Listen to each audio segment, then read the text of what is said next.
we're on the Hebrew date, the 29th of Tishrei. Chav Tet Tishrei marks the Hilula of a great Iraqi rabbi. His name was Rabbi Saliman Barzani Z'tl. He would actually pass away on the English 1961. So we're talking about 63 years ago. From the time of recording, he'll become a great rabbi in the city of Mosול in Iraq and be the head of the Jewish court there respectively. And let's explore some of the highlights of the great rabbi's life. So he was born from the Barzani dynasty, the great rabbinic, excellent family in of itself. And he would learn Torah under the auspices of his grandfather. I believe his grandfather's name was Kacham Reuven, a very great rabbi in Iraq in of itself, and would learn also at the same time a huge amount of Torah languages. Especially he specialized also in learning various different languages. Especially he acquired a general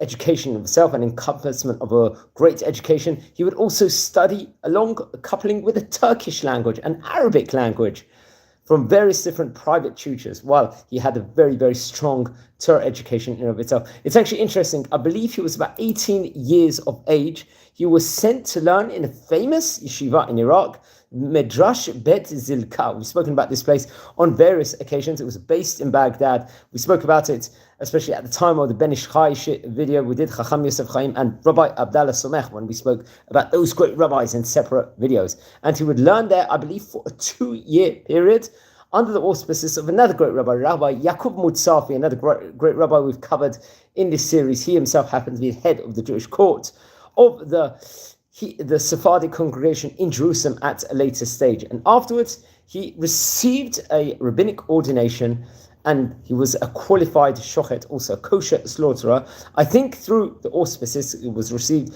from Rabbi Ezra Dangor, who happened to be at that point in time the rabbi of Baghdad, respectively. Then it came to the year, English year, 1924.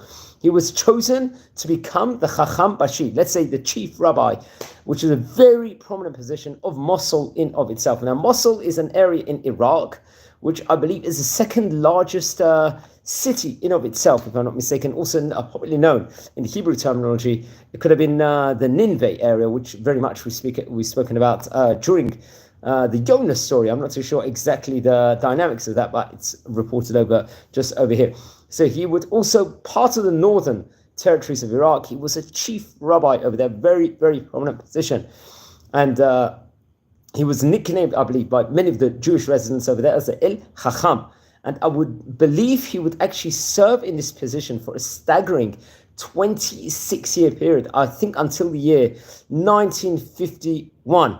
Absolutely astonishing, and made a huge, let's say a massive influence within regards to Iraqi Jewry at that stage in time, and all over that different, let's say, vicinities.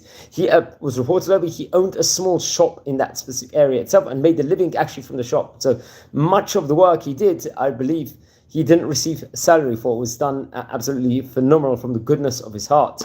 And I think later on, he actually would be, the last 3 years of his tenure in this job, I think there was a religious judicial system, laws were applied in Iraq. So I think he received a salary in his last few years from the Iraqi Minister of Justice, if I'm not mistaken. Then in the English year 1951, this would be about 10 years before he passed away, he would make Aliyah and move to Eretz Yisrael, remember, to the land of Israel. At that stage in time, the Medinat Yisrael, the current land from 1948, was already in existence for 3 years, and he served as a rabbi in southern Tira, absolutely in a very, very prestigious position over there. I believe that's in the southern part of Tira, for the Sephardi congregation over there.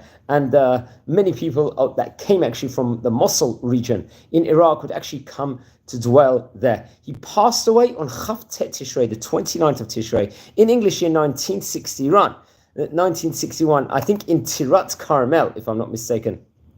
I think in the Haifa vicinity, that approximation, this Tirat Carmel area is in of itself. Now, he left great Talmidim also, including Rabbi Yitzchak Barzani, who happened to be the rabbi of the Moshav, Ein HaEmek, if I'm not mistaken. I think it's based more in the northern part, I think close to Eilat, if I'm not mistaken.